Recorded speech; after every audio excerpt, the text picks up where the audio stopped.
Dami, grabe, parang hindi nauubos.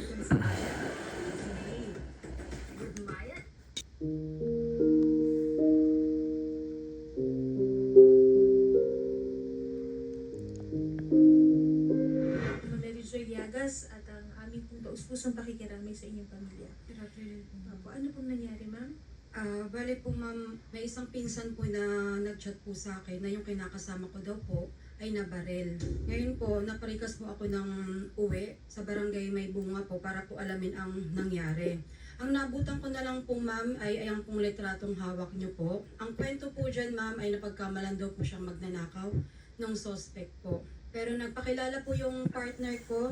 Ang sabi daw po niya Domeng, sinano po ito, hindi po ako magnanakaw, may hinahanap lang po ako. Kaso po, yung kapatid niya po is nasa bahay po nila nung mga oras na yun.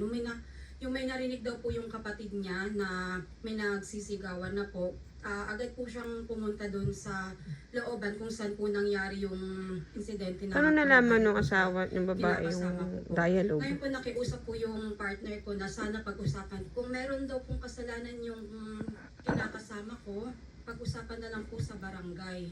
Ngayon po ang nangyari po kasi, pagkatalikod po ng kapatid ng kinakasama ko, doon po binaril ng suspect. Na kahit po nakataas po yung kamay ng kinakasama ko, nagpapaliwanag, binaril pa rin po ng suspect. Anong oras po nangyari itong insidente na ito? 1:29 AM po. Ano po yung hinahanap ng inyong kinakasama? Sa totoo lang po sir, since wala po ako ng mga oras na yon, hindi ko po din po alam kung ano po yung hinahanap na. So naghanap siya doon sa premises ng bahay ng Hindi ating naman suspect? po doon mismo sa bahay na yon. Kasi po, ang bahay po ng suspect mataas po. Ang sinasabi po kasi ng suspect nasa bubong daw po nila. Wala, ang taas-taas po ng bubong nila, paano po makakaakyat ang kinakasama ko po doon ng mga oras na yon. Oh. Sana po kung magnanakaw, kung ayun po yung tingin nila sa tao, kung nagnakaw po, sana po, tatlo naman po silang pinagtutulungan yung kinakasama ko. Sana po binugbog na lang po nila. O kaya po sa paa po nila binarat. Pero hindi po sa dibdib po ang tama ng kinakasama ko. Magandang hapon po, Major Tignos. Maaari niyo po ba kami bigyan ng kaliwanagan? Ano po ba ang nangyari base sa inyong investigasyon?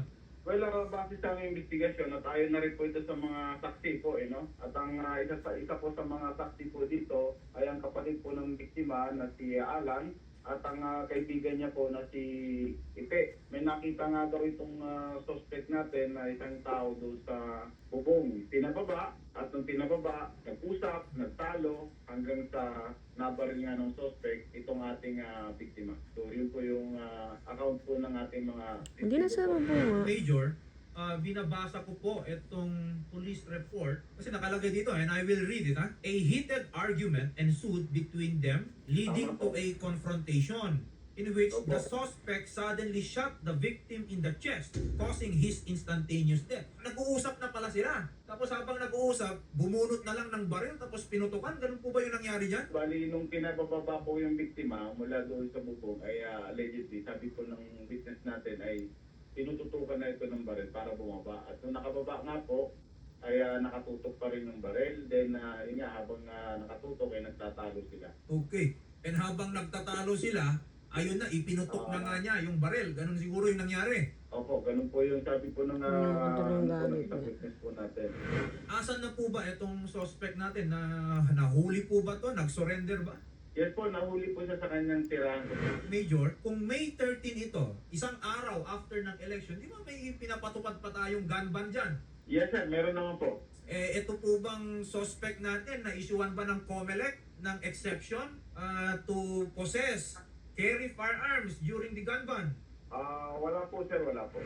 Actually sir, yung suspect po natin ngayon ay may katandaan na rin, halos 71 years old na rin ito Siguro, hindi natin ma-isip kung ano ba yung niisip ng matanda. Kaya niya siguro din nakalagit siguro yung baril at napatay niya itong ating biktima. Meron po tayong tinatawag po dito sa ating civil code na kumbaga, ikaw ay meron kang karapatang proteksyonan po ang inyong properties for that matter. Pero in this case kasi, ang requirement po ng ating batas, dapat yung force, yung pamamaraan po ninyo ay reasonable. Ano pa po ba yung sa tingin nyo gustong makamit ng pamilya? Ang pinaka gusto po kasi talaga namin, madamay yung dalawang apo. Yung mga oras na po yun, kasama po nung suspect yung dalawang apo. Sila po ang may hawak sa partner ko habang nakataas yung kamay ng partner ko na nagmamakawan, nagpapaliwanag sa kanila. Hawak-hawak nila sa short yung partner ko. Ang sinasabi po ninyo, ma'am, may tao na nire-restrict yung movement, pinipigilan, kumbaga, yung inyong kinakasama. So, nung binaril siya, Lang, ma-check ko lang. parang